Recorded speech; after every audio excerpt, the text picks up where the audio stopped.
Hello and welcome. I'm Nikki Butlin of The Driven Formula.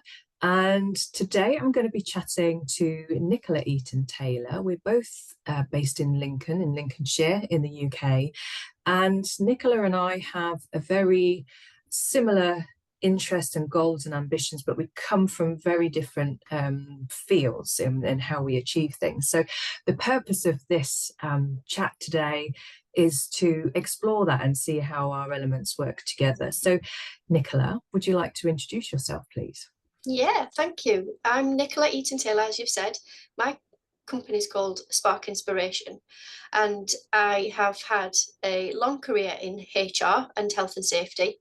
And I've also had a dual career in holistic therapies and things like neuro-linguistic programming, executive leadership coaching, and other holistic approaches such as yoga, meditation, and hypnosis.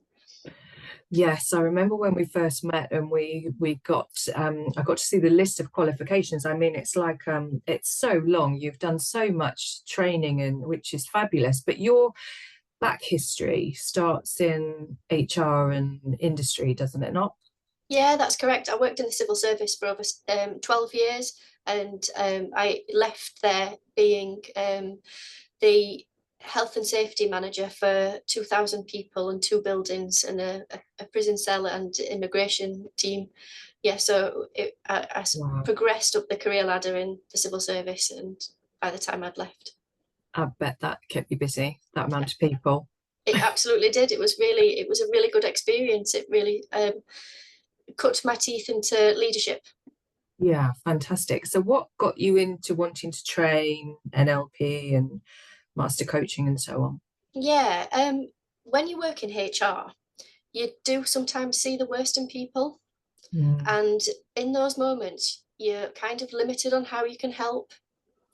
And HR is generally a very compassionate, caring kind of organization. And a lot of times they they struggle with being in the middle of employees having certain expectation and employers needing to have certain policies and certain decisions pushed through the organization. So they're yeah, in a very unique position where they have to stand up and push things through that are not necessarily in the best interest for an individual in the company.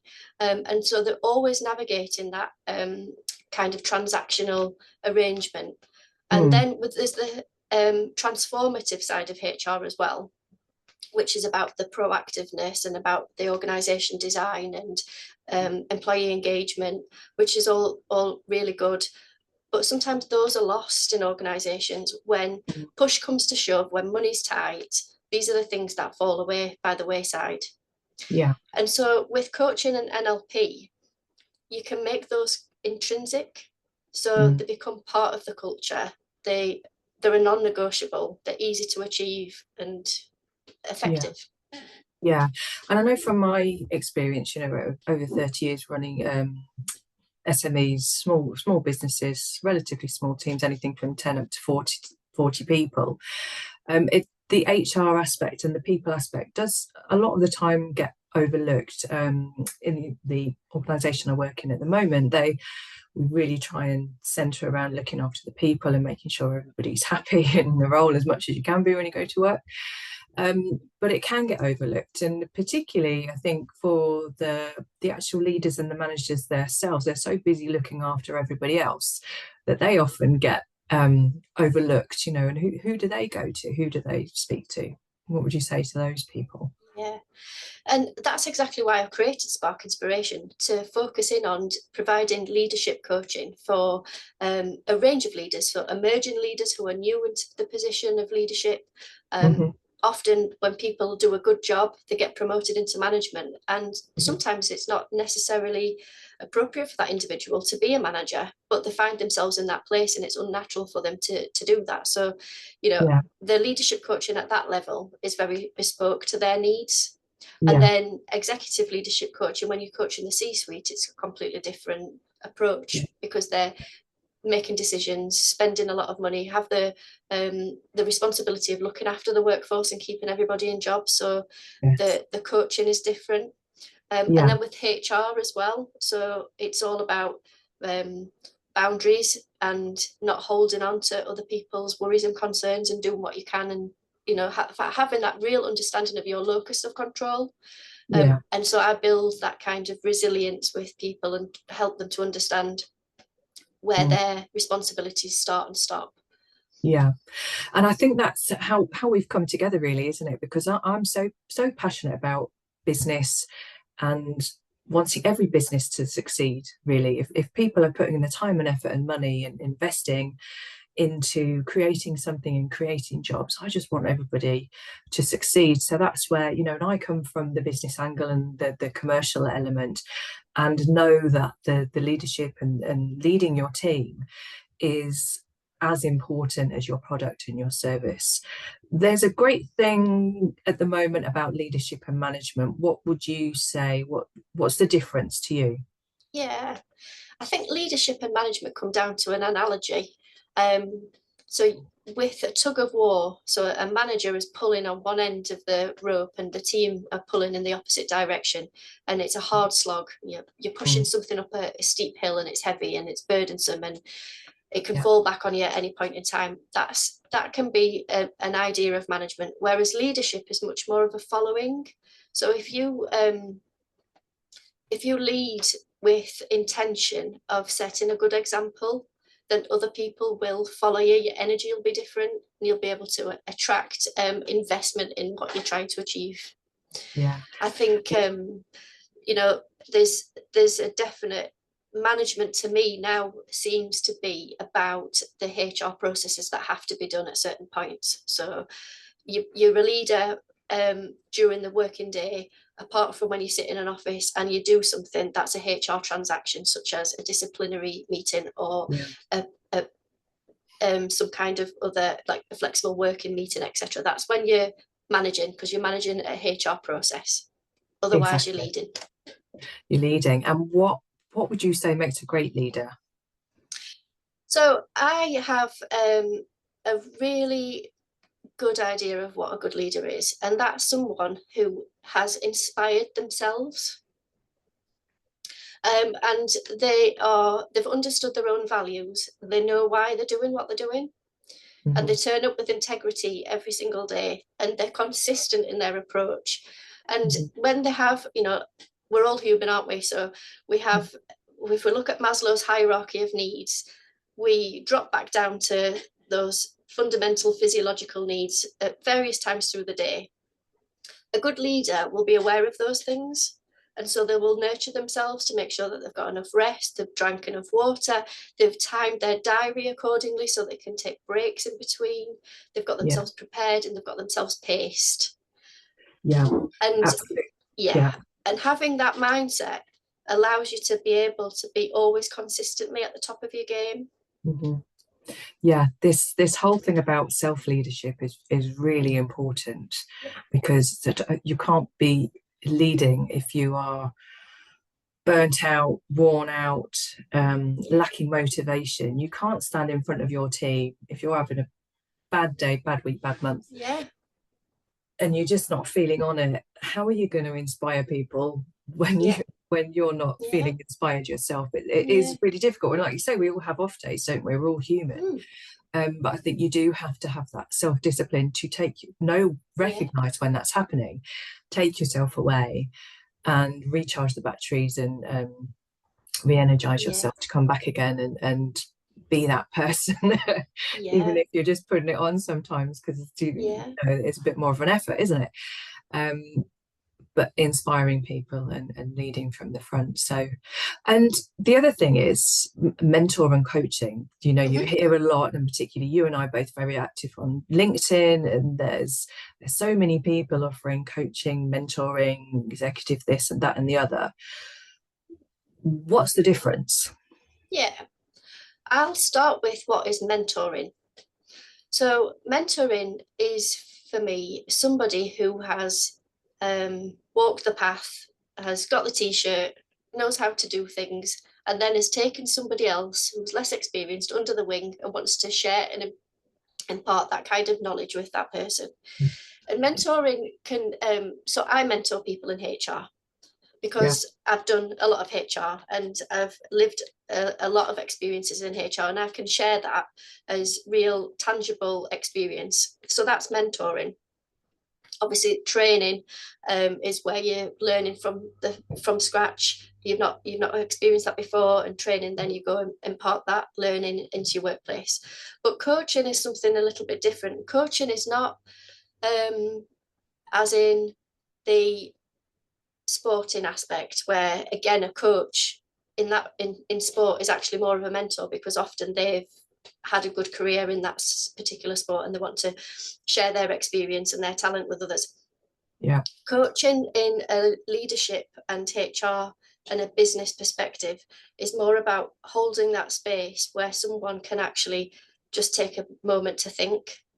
And so what we find in coaching is we've got lots of different models of coaching, and they're all really good at allowing the individual to come to a conclusion themselves.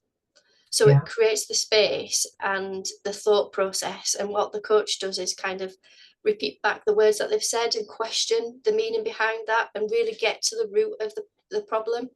Mm-hmm. What we often find is when you're coaching someone, they'll say something that they think is the problem. But actually, when you talk to them and when you ask them questions, you find out that that's not actually the problem. The problem is something else. The problem is much Yeah. deeper. Yes. Yeah. Yeah. I remember that from my when I used to practice hypnotherapy, psychotherapy. Yeah. It's and we were always trained to whatever that person walks through the door with is not the actual problem. It's just a symptom of, and your job as the therapist is to get underneath and find the real source of the problem, like peeling off the layers of an onion. Yeah. I'm interested also to know because with AI Yeah. becoming more and more popular, and it can answer a lot of questions for people. So if people are looking at, coaching, mentoring, and you can jump onto ChatGPT and go, I'm having a bit of a bad day, or I've got this problem with this team member, what should I do? It's going to kick back probably a fairly concise answer. Yeah. In one respect, what do you think is the difference between still working with a human live Yeah. person as opposed to the computer and the robots that Yeah. are becoming more and more popular? Yeah, I mean, it's a really good question, isn't it? Because coaching it can be quite an expensive, time-consuming commitment, can't it? Yeah. And popping a couple of sentences into the computer and ChatGPT popping an answer out is really quick. And Yeah. the responses are going to be different because of the Yeah. level of time and understanding that's spent with an individual, Yeah. and the lived experience and the being able to read your body language. And it's in communication, it's not just what we say, is it? It's how we present ourselves, it's the words, the intonation and the tone of the words, which a computer is just not going to be able to pick up on. No, and there's no way that, and you and I have both done this, when you're sat with somebody in a room one on one, and the verbalization is just one element, isn't it? There is so much more going on. You can sense the emotion, you can sense the body language, like you say, you can read that when you've been trained to do that.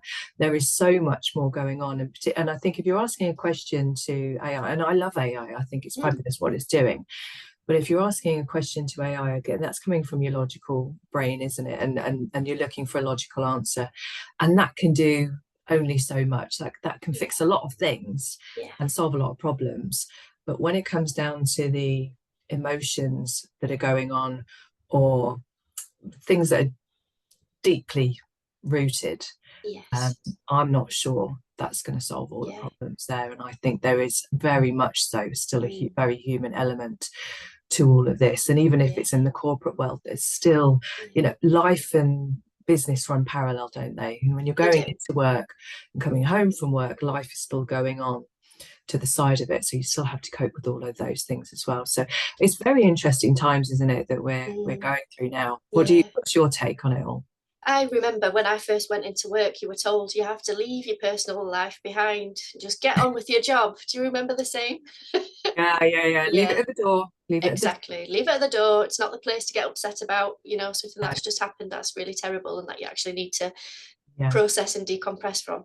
We've moved yeah, on from that, haven't we? We've got a lot of well-being in the workplace initiatives. The health and safety executive have got their management regulations on stress in the workplace, and the process of going through a stress risk assessment with staff is important. But actually, I don't think that's happening as much as it should. I do try to drive forward knowledge and the process of sitting down with somebody and just going through a stress risk assessment with them. Yeah. And so that is actually one of the things I talk about to executives who have got responsibility over the well-being of the workforce is, do you know that this exists, and do you know how to do it? Yeah. And so that will feed into training then. So we come out of coaching, we're going to training. Yeah, it's such a massive field. And again, I'm thinking of some of the people I've worked with over the years. They might be running factories or so on, and I haven't got time for any of this. I haven't got time for this leadership waffle. I've got to get this order out for my customers. I've got to get the bills paid, and so's had a day off and they're sick. And it is very much the firefighting. So how can business owners, the ones that we're really passionate about helping, how can they, if they're in that situation, find the time or find the space to be able to step back to work on the business, work on themselves? So I think that there comes a point in time where you have to work not just in your business, but on your business. And that comes with being able to have some really good deputies behind you that you can trust, that you can delegate to. And delegating is an art, it's a skill, and so that is something that I train people on, how to delegate effectively. And when I talk to people about delegation, what I often find is statements like, oh, I might as well just do it myself. It'll be quicker if I do it myself. I know I'll get it done right if I do it myself. Yeah, I've And been that in the past as well. Yeah, and that's a control issue. So what I coach then is about fear of letting go. Yeah. And being able to delegate. And so once you free that off, once somebody else is then responsible for the things that you've been running around doing, you can actually then focus on the things that matter to your business. Yeah, there is an art to that, and I have got better with it over years. And it's so liberating when you've trained your team well, and you can just allow them to get on with it, and you can just take that step back. There's still a little bit of guilt from my point of view. It's like, well, what am I going to do today? But to have that time and space to be able to step back and overview your business and see what are we doing next? What are we doing in the next 3 months, the next 6 months? It's so powerful. And I know, you're working on things, I'm working on things to allow business owners, leaders, professionals that time and space to take away, because away outside of the business to look on the business and look at them, time to look at themselves, and where, just have a rest really, and just chat about what the business has been doing. So important. And that is part of the leadership. Being a good leader is being able to step away and to see what's going on. I mean, and we talked about mentorship. I do mentoring through the Institute of Directors. I'm one of the mentors on there. Again, it's a really good thing to be able to pass on your knowledge and experience and help others. I really love that. I find that really fascinating and rewarding as well. So we're very much on the same path, aren't we, in that respect, and try aiming for the same thing. Good leaders equals good businesses. That's correct. And there's so many different ways to bring awareness to leadership, isn't there? Gone are the days, I think, where the manager at the top of the organization you couldn't speak to, you couldn't smile at, you had to sort of like close your eyes and as they walked past you, and in fear that they might look at you. We're not like that anymore. When I first joined the civil service, we had to call everybody who was at a certain level by their title and their surname. Mr. That, and so it's moved on. We really do embrace the humanity in leadership now. That's a good thing. So it's all going well. So have you got a parting piece of advice or information for anyone out there that's listening? Yes, of course. I think it can be lonely at the top, but you don't have to stay alone. There's people there that can help you with your problems. And you know, when you have somebody who can be objective and impartial about what's going on for you, you Yeah. can find that the solutions becomes available to you. Yeah. Because sometimes you don't know the questions you need to be asked, do you? Until you're No, in front of somebody that knows how to do it, yeah, knows what they're talking about, and so on. So, yeah, I wholeheartedly agree with everything you said, Nicola. So, yeah. been a pleasure to chit chat with you. I always enjoy our discussions. We are for the leaders and we're for great businesses. So thank you for joining me, and I look forward to catching up with you soon. Thank you. Thanks for your time. Thank you.